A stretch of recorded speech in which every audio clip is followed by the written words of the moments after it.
এই তিনিটা বস্তু আপোনালোকে নিজৰ পকেটত ৰাখক আৰু দেখিব আপোনালোকৰ লাভ ইমান ধুনীয়াকে আপোনালোকক ফেভাৰ কৰিছে আৰু আপোনালোকে যিকোনো কামত আপোনালোকে এই লাভটো লৈ পেলাই যাব পাৰিব।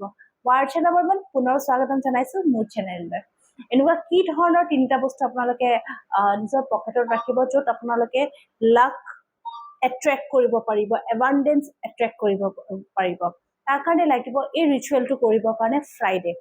প্ৰত্যেকটা ফ্ৰাইডে আপোনালোকে প্ৰথম কথাটো হ'লকে গা ধোৱা পানীত অকণমান কেঁচা গাখীৰ মিক্স কৰি পেলাই গা ধুব।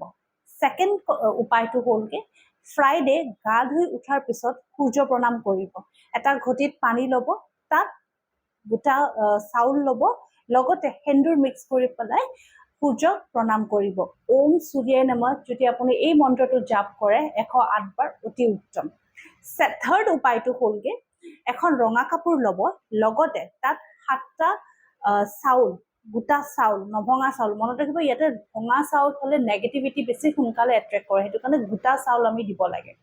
এখন ৰঙা কাপোৰৰ ওপৰত 7টা গোটা চাউল দিব, 7টা ইলাইচি দিব, তাত অকণমান নিমখ দিব, লগতে তাত কলা সৰিয়হ দিব আৰু 7টা কইনছ দিব। এটকীয়া কইনছো হ'ব পাৰে বা 10 টকীয়া কইনছো হ'ব পাৰে, আপোনালোকৰ যি এভেইলেবল আছে সেইটো কইনছে দিব।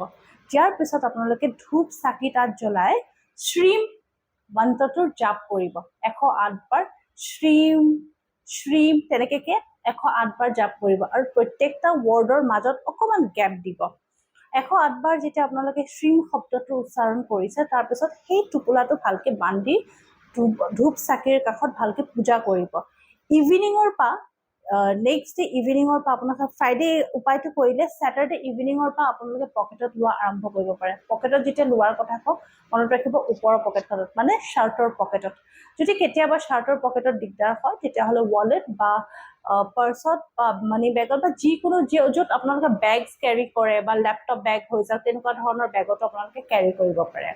ইয়াৰ ফলত কি কি হ'ব পাৰে, প্ৰথম কথা হ'ল কাৰোবাৰ লগত যদি আপোনালোকে বিজনেছ ৰিলেটেড নেগচিয়েট কৰিব গৈছে বা বিজনেছ ৰিলেটেড কিবা মিটিংছ কৰিব গৈছে বা ডিলছ কৰিব গৈছে, সেই ডিলছটো হোৱা বহুত চান্স থাকে। ছেকেণ্ড কথাটো হ'লগে যদি আপোনালোকে বিচাৰিছে কি বিজনেছত গ্ৰ'থ মানে আপোনালোকৰ কনষ্টেণ্ট গ্ৰ'থ লাগে, বিজনেছত যদি কনষ্টেণ্ট গ্ৰ'থ বিচাৰিছে তেতিয়াহ'লে এই উপায়টো বহুতখিনি বেনিফিচিয়েল হয়। থাৰ্ড কথাটো হ'লগে যিকোনো আপোনালোকৰ দেখি আছে যদি মানি ৰিলেটেড প্ৰব্লেম হৈ আছে, লাকটো ফেভাৰ কৰা নাই বা বিলছবোৰ ফচি আছে, বিলছবোৰ কিবা কাৰণত ওলাই আনিব পৰা নাই, তেতিয়াও এই বস্তুটো লৈ পেলাই যদি আপোনালোকে কাৰোবাৰ লগত ডিল কৰিব যায়, নেগচিয়েট কৰিব যায়, তেতিয়াহ'লে বহুতখিনি আগবঢ়া দেখা যায়। এই উপায়টো কৰি চাব আৰু যদি কিবা কাৰণত বুজি পোৱা নাই তেতিয়াহ'লে মোক কমেণ্ট বক্সত কমেণ্ট কৰিব, মই ডেফিনেটলি ৰিপ্লাই কৰিম।